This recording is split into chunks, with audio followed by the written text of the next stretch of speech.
Another AI dungeon game. In this one, we're playing a magician, like an entertainer in Strahd's castle. Strahd's the vampire. Our goal is just to get a sandwich. We just want something to eat, but everybody around here's a vampire? Oh, mate. Everyone here's a vampire. They eat blood. There's no food for us. However, we can't leave the castle because the castle is under siege by peasants, right? So the problem is we need to end the siege so we can leave the castle so we can get the sandwich. But there is a bard in the castle as well named Russ, and he is encouraging all of the vampires to keep fighting the good fight. So we've got to stop this bard from encouraging these vampires so we can leave the castle and escape the siege to get the sandwich. That's the story we're telling today. Stick around. You hear Russ yelling to the crowd. Come on, you cowards, face us if you dare. Strahd and his kind are not to be trifled with. Stand strong and let them feel your wrath. The crowd outside the castle walls roars in response, but it's clear that they are outmatched. The siege has been going on for hours, and the villagers are growing tired. You, on the other hand, are getting hungrier by the minute. You consider your options. Why don't we go inspect the kitchens? Okay, so let's have a go at this. Your goal is to get a feed. You need something to eat. So you head to the kitchen to look in this castle's coffers and see what is in their pantry. You walk down a long hallway towards the kitchen and through the swinging kitchen door. Inside, you see a large, dimly lit room filled with shadowy corners and ancient-looking wooden cupboards. The kitchen has an eerie, abandoned feeling, as if it hasn't been used in centuries. The only light in the room comes from a small window near the ceiling, casting long, spindly shadows across the floor. As you approach the cupboards, you notice that they are filled with an assortment of dusty jars and bottles. Let's go investigation check. The DC is 12 to try and find some food in this very abandoned kitchen. Good luck to us. Investigation, we have, +5. Easy. 21. You search through all of the dusty jars on the shelf looking for just something to eat. But you're a very perceptive person and you notice something that other people wouldn't notice in this situation. It's definitely going to help you in your quest. You see a jar tucked in the back of the shelf, half hidden in the shadows. It contains a small, wriggling creature, unlike anything you've ever seen before. Its thin, translucent body glimmers in the dim light, and it has a faint, sweet aroma. It's still alive, and it seems to be trying to escape the jar. Okay, this is interesting. We're going to free this thing. What a perplexing creature, you think.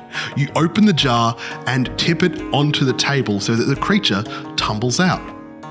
As it hits the surface and looks up at you, you lean over it and say, "Hey, what are you? Who are you? What's going on?" This can only go well. The creature, now free from the jar, unfurls its wings and reveals itself to be a tiny, delicate fairy. It looks up at you with its large, curious eyes and hesitantly answers, "I am a SLYPH. I was captured and imprisoned in that jar, but now that I am free, I must go." Very interesting. I like that it just doesn't want to read its name. All right, there's no way we're letting this thing go. This is a persuasion check to ask this thing for help. DC 14. We're +0. Yes. You say, "Hey, wait a minute, little fairy. I just freed you. And that means that you owe me some kind of magic or enchantment or boon. I know what's meant to happen here. You can't get one past me, little fairy." The fairy goes, "Okay, I guess. This is what I can do for you."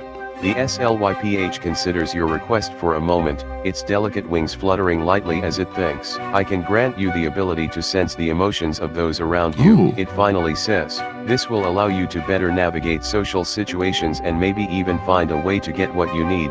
You thank the SLYPH and ask it if it knows of any food in the castle. The SLYPH shakes its head. "I'm afraid I don't know much about this place." Okay, we got empathy. Finally. We finally got empathy for our unfeeling magician. You thank the fairy for this boon, and you're going to use this newfound empathy to somehow end this siege and find yourself a feed. Next, you head to the bard Russ to see what he's up to. When you find him, you observe him Surrounded by a group of vampires who seem to be hanging on his every word, he is regaling them with the tale of a great battle, his voice rising and falling dramatically as he speaks. The vampires listen with rapt attention, their eyes gleaming in the dim light. I hate this guy. As you approach, Russ notices you and breaks off his story. "Ah, the magician," he says, a sly smile spreading across his face. "What brings you to our little gathering?" I don't think I like this guy. I think I'm going to be rude to him. Let's roll an intimidation check, my friends. It's DC 15. Russ, stop your bullshit, we say. Uh-oh. You say to Russ, quietly, "Hey, listen up, you bard, you dick. I can't believe that you are encouraging these vampires to keep fighting. The longer this siege goes on, the longer that you and I are stuck in here. Just stop. Just shut up and tell them to quit." Russ smiles ruefully and shakes his head. He is not intimidated by your words. He says, "I understand your concern, my friend, but I can't just stop now. These vampires are my audience, and I must give them what they want. Besides, I have my own reasons for wanting the siege to continue." You sense a hint of tension in his voice, a sense of urgency that he's not revealing. You decide to probe further, using your newfound empathic abilities to try and uncover what's driving him. As you focus on Russ, you can feel the emotions radiating off of him. Beneath his confident exterior, you sense a deep-seated fear. He's terrified of something, but he's trying to hide it behind his bravado. You decide to press him further, hoping to uncover the source of his fear and potentially use it to your advantage. let's roll an insight check with advantage to see if we can get Russ to tell us what is up and what he's afraid of. I'm going to go DC 14, okay? That is in the middle of what we got. We are +1, and we're going with advantage. Means we roll twice, take the higher. Good luck. We're +1, 19 +1, that's the 20. Using your empathetic abilities, you probe deeper into Russ and ask a pointed question, and he tells you the truth. You say, "Russ, what are you so afraid of?" Russ says, "I am afraid of what will happen if I don't uphold my end of the bargain," he admits, his voice barely above a whisper. "I made a deal with the vampires. If I entertain them and keep their spirits high during the siege, they will spare me when they inevitably break through the castle's defenses and take over the village." Okay, let's find out what it would take for him to change his mind. Let's just ask him. I'm just going to ask, what would it take for you to change your mind? You say, "Russ, I really need to get out of this castle and get a sandwich. So just tell me, what will it take for you to change your mind? What do I have to do for you to start encouraging these vampires to surrender and let us out of here?" Russ says, "I need your magic," Russ says, his eyes meeting yours. "I have a powerful enemy in the village, someone who wants me dead. If you can help me protect myself from them, then I will do what I can to end this siege. But I must warn you, it will not be easy. This enemy is cunning and ruthless, and they will stop at nothing to see me destroyed." You consider his proposal for a moment. "For a sandwich?" "Yes." You say, "Yes, absolutely." Russ nods at your agreement and changes his tune as to what he's saying to these vampires. He starts to encourage them to surrender. He says, "Ladies and gentlemen of the night, I think it is time for us to bring the siege to a close. I know that we are strong, and that we could continue to fight, but what is the point? The villagers are tired, and we have nothing to gain by prolonging this conflict. Let us show them our mercy, and perhaps they will come to see us not as monsters, but as the misunderstood creatures we truly are." The vampires look at each other, uncertain. "It's not working. He's killed the vibes. I want to cast Gust of Wind to open the doors. Let the villagers in and see if Russ's words have worked." You cast your most powerful spell, Gust of Wind, and you blast the castle's doors open, revealing the peasants outside, hoping that Russ's words have calmed this conflict. Hopefully, you'll be able to leave after this.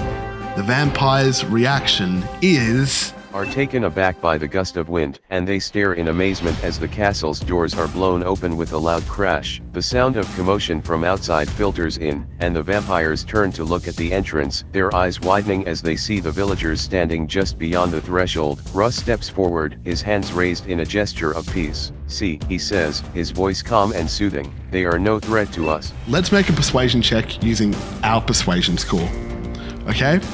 This is our persuasion check, and this is going to determine whether this plea works or not. We need to roll above an 18 in order to be able to not escape with violence here. This is kind of rolling for Russ, but we're helping, so let's see how we go. Russ's words do not go very well. Everything immediately kicks off with the worst possible and unexpected result. I like technically we get to blame Russ for this though. The vampires, although surprised, are not as willing to make peace as Russ had hoped. Okay. The sight of the villagers outside, many of them armed and armored, only fuels their bloodlust. With a hiss, the closest vampire lunges towards the crowd, sinking its teeth into the neck of the first person it reaches. The siege turns into a full-blown battle, with the vampires attacking the villagers and vice versa. Okay. Let's take a hit from a vampire. 2 attacks, one of which can be a bite attack. So it's going to claw us and it's going to bite us. Armor class is 17 and it is a +6 to hit with its claws. So it needs an 11 or... the second attack is the bite, which is a +6 to hit. We're AC 16, so it needs... oh, that's a miss. It misses the bite. We take 8 points of claw damage from a vampire. Let's take that damage. Okay, we're on half health, but the fact that we survived an attack, we're going to say that we escape with Russ. You grab Russ's hand and bolt through the conflict, ducking and weaving through sword swings and vampire claws. You and your bard companion escape the danger, and when you look up to see where you've ended up, you are in... a dark, damp corridor deep within the castle. The sounds of the battle are muffled here, but you can still hear the distant clashing of steel and the guttural growls of the vampires. You turn to Russ, your eyes blazing with frustration and anger. "What have you done?" you demand. "You promised me that you would end the siege, not make it worse." Russ looks sheepish, his confident demeanor shattered. Diminished, Russ the Bard does not respond. You look around you and see that you have exited the castle and standing on a cliff face over the ocean, waves crashing far beneath you. You say to Russ, "How are we gonna get down from here, buddy?" Russ looks around, his eyes wide with surprise. He seems to have realized the gravity of the situation and the consequences of his actions. I don't know," he stammers. "I didn't think this through." Okay. "I'm sorry." You take a deep breath, trying to calm yourself down. You need to find a way out of this situation, and blaming Russ won't solve anything. It might solve something. Let me yell at him. I want to use Ice Knife to make a slide. So it looks like we have to roll a DC 16 acrobatics check to try and slide down our Ice Knife slide. +3. Oh, you grab Russ's hand and say, "Don't worry, buddy. I'm a wizard and I've got an idea." You cast your Ice Knife spell down the cliff face towards the ocean, and you both slide down the trail of ice down to safety towards the ocean below and the beach. Then you can follow the beach to safety. You say to Russ, "All right, buddy, where are we heading? Lead the way so I can kill that person you wanted me to kill." A small, secluded cave hidden among the rocks along the shoreline. The cave is dimly lit, but you can see the faint outline of a figure huddled in the corner. As you approach, the figure stands and steps forward, revealing itself to be a tall, slender woman with long, flowing white hair. She is dressed all in black, and a cruel smile plays at the corners of her mouth. "Ah, Russ," she says, her voice smooth and silky. This is so stupid. You lean over to Russ and say, "Hey, can you just give me the TLDR of what's happening and who this person is and why you need me to kill them? What's going on, buddy?" Russ briefly explains.